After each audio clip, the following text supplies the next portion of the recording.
Hey, family, welcome to another episode of my Daycare Podcast where we nurse our minds back to better health. I'm your host, Kyra Fisher. Come on in the room and let's get started.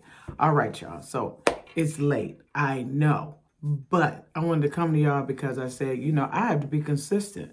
And one thing we have to do when we're trying to um, bring our minds back to better health is we have to be consistent. We have to be consistent. Consistency is the key. The only way we're going to accomplish any goals is to be consistent. Right now, I'm doing a 30-day challenge, and I challenge you to work out every day for 30 days. And the only reason why I'm being consistent is because I posted on Facebook and I feel like I can't be a liar. So it's helping me be consistent and accountable because accountability is the key. I'm pretty good at being accountable to myself on certain areas. And the areas that I know that I'm not strong at being accountable, I figured let me post it on social media where my friends and family are asking, "How you coming on with the chat? How you coming along with the challenge? How you doing this? How you doing that?" And I'm like, "Hey, I'm still going on. I'm still keeping on." It's helping me to be accountable. And when we are trying to nurse our minds back to better health, when we're trying to get emotionally stable and from a lot of chaos, a lot of drama, we have to have people to hold us accountable. We have to have accountability partners. We have to do that because it helps us stay consistent. It helps us keep that thing in a frame of mind. So everything starts and ends in the mind. If you do not focus on your mind and um, let me see, how can I say this? If you don't focus on how to keep your mind at peace, your mind will try to figure it out on its own, and that's never a good thing. And what I mean by that is, if you don't stay focused on a task at hand, I don't know about you, but sometimes I can be a little ADHD. I can be doing one thing and my mind will float somewhere else. Or I can be doing this and my mind will float somewhere else. And I constantly have to bring my mind back. I constantly have to focus and bring my mind back to the attention. And I'm thinking right now because, first of all, some of us are overthinkers, and I'm one of them because I'm overthinking right now as I'm talking to you. I'm literally overthinking. And so we need to stop overthinking and just breathe and be ourselves and not try to. And when I say be ourselves with the reference point of something higher than us, because when we try to use ourselves as a standard, that's a mess. Because if we already a mess, then the standard is going to be a mess, and then the outcome is going to be a mess. So my standard is the word of God. So everything in there is truth, right? That's why the truth will set you free. Because if you use that as a standard that's higher than you, when you try to accomplish a goal, you know that's the standard you're reaching for, not your standard. Okay, example. My standard is maybe not to get up at a certain time in the morning, right? But my job standard is to be to work at 8:30, right? I have to go by a standard that's higher than mine, or I won't have a job, or you won't have a job.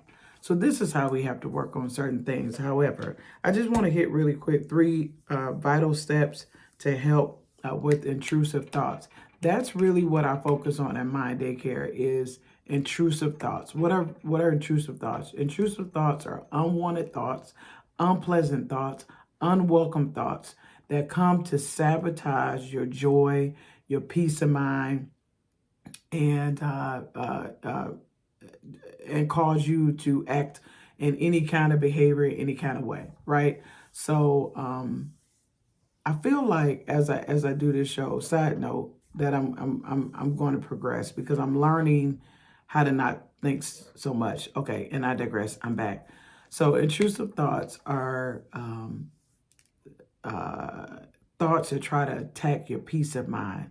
So one of the things that we have to do in order to help with intrusive thoughts is we have to acknowledge that we're having them. And truthfully, a lot of people have intrusive thoughts and they're not being honest about it. So you can have a real off thought. I mean, so off, like a really scary thought, a really evil thought, and you think it's you, then you start internalizing that, and then it changes your behavior, it changes your thought pattern. Acknowledge that this is intrusive thought, because this will help you to detach from the thought. It'll help you lose the detachment and say, okay, that's not me. That's a negative thought. That's the enemy trying to plant a thought in my head so that I could lose focus. And my 8-year-old son said something yesterday. We were driving, going to the store, and he said, "Mommy, when he always likes to give people compliments, and so when we're out in the restaurant, he always likes to give the waitresses compliments, and it just makes him feel good. But yesterday he said something so profound. He's 8. He's 8, you all. When I say this, keep in mind he's 8. He says, when I try to say stuff to good stuff to people, I hear a voice in my head telling me not to say it." I was like, "What?" And he said, or I said, like, what? Give me an example. He couldn't really think of an example. But then he said, well, like one time I was getting ready to say something nice, and uh, something was said in my head, and he said it wasn't even true. He recognized that it wasn't true. And I said, what did you do? He said, well, I just let it go by, and I just continued to say what I was going to say. And I thought, oh my God, he's 8. This is what the world is going through. This is what individuals are going through, and they don't even know that it's not their thoughts. Okay, the Bible says in John, what is that? 10:10, the enemy comes to steal, kill, and destroy. How does he come to do that? He comes initially in your mind through imaginations, suggestions, and ideas to get you to buy into it. Once you buy into it, a cognitive behavioral therapy is like this, and it's scriptural too. Whatever you think will affect the way you feel, will affect the way you behave. Once you buy into that thought, and all of a sudden you start feeling a certain way, and then you just say, well, I'm just going to go ahead and act on it. Well, all the while, on the step one, acknowledge that it's a intrusive thought. This is why. Because you'll know it's not your thought. You'll know that you're not responsible for the thought, and you'll know that you don't have to act on the thought. So let me give you an example. A thought where uh, you may think, I'm never going to get out of this situation. And it came in your head. You heard it said through your voice, with your voice. So you think it's you, and it's not. And then it's waiting on you to grab that thought and to let it just fester in your mind. So then it went from a thought, which my pastor always said thoughts are seeds, and now it's a root. Now it's growing up and it's sprouting up. And so this little seed now has become a tree with roots in the ground. And once that happens, baby, that's hard. That's hard to get rooted out, but it's possible. Recovery is possible. Intrusive thoughts can be dismissed. You can have a peace of mind. You need to know recovery is possible. Number 2, create a plan to manage your thoughts. What does that plan look like? You get up in the morning, you meditate, you study, you you pray, or you call a friend, or you communicate with others. You have a support group. That's number 2. You create a plan. Number 3, be consistent with the plan. The quickest way to not see results is to not be consistent. And then number 4 is you need a spiritual component. Please believe. Please believe. If you don't believe in God, I'm trying to tell you, is a spiritual component. I always tell people, who created the sun, the moon, the stars? If you can point to a human being and tell me that they can do that, I'll stop believing in God today. But if you can't, then I won't stop believing in him. Okay? So there is a spiritual component to this thing. And the spiritual component is this: you are not alone. That the battles you fight, God is helping you fight those battles only if you acknowledge him. And sometimes the grace, will get you through it. But you have to acknowledge him. You have to believe that he is and that he exists for him to intervene. And I know people think that's selfish or anything like that, but you have children. You'll intervene on your children's behalf before you intervene on a stranger behalf. Don't tell me you won't. If you have an option between intervening for your child or a stranger right before you, which one would you go to first? Right, because your child knows you, they acknowledge you as a parent, therefore it's a reciprocal situation. You have a responsibility as a parent to protect them, and that child has the right to trust in you. This is my interpretation of relationship with God. Okay, you get mad at me, I don't care. But just to recap, how 3 vital ways to help us with intrusive thoughts. What are intrusive thoughts? Unwelcome thoughts, thoughts that we don't want, negative thoughts that try to hijack our joy. Repeat after me. They try to hijack your joy, but we're not going to let it hijack our joy, because we're going to do these things. We're going to acknowledge.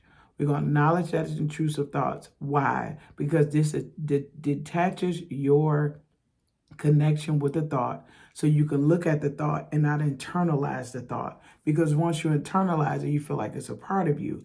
If you're looking at the thought, you know it's distant from you and it's not a part of you. This helps you with detaching from the thought, the meaning that's attached to the thought, the perceptions that are attached to the thought, and it helps you get through it, right?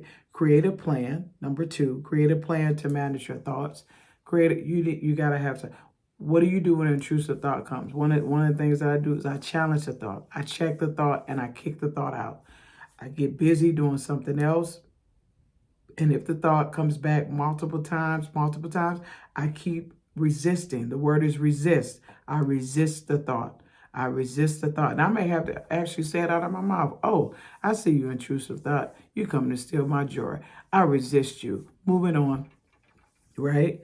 Number 3, be consistent. Don't just resist once. You got to resist constantly, all the time. You may have to do it not only day by day, minute by minute, but second by second. And number 4, you need to understand that there is a spiritual component to your mental health. You cannot do this thing on your own. You cannot only do it with your family. You cannot only do it with a support group. You need somebody bigger than all of y'all put together that's helping you, that's watching your back, and that can change your desires and work with you to help change your desires. The word says he will give you the desires of your heart. A lot of people think that means God is going to give you, like Santa Claus, a car and a house and all that. No, he's going to supplant his desires if you're open into your desires. And so then whatever you desire, like maybe drugs or alcohol before, you start to not desire that, because he's giving you, who is he? God, giving you the desires of your heart. I'm telling you, my friend, there is help if you want it. There is hope if you want it. You can do it. You will do it. You can make it.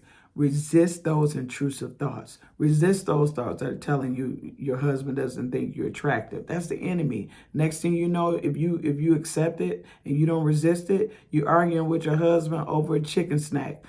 Okay.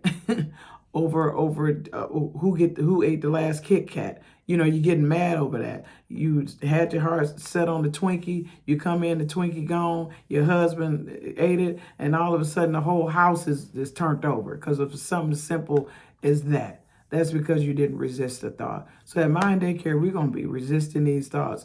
We're going to build on our skills, and we're going to have peace, and we're going to be able to bring our families into peace. But I want you to be held accountable. So we're going to hold each other accountable on this thing, and we will win. Tell yourself, say self.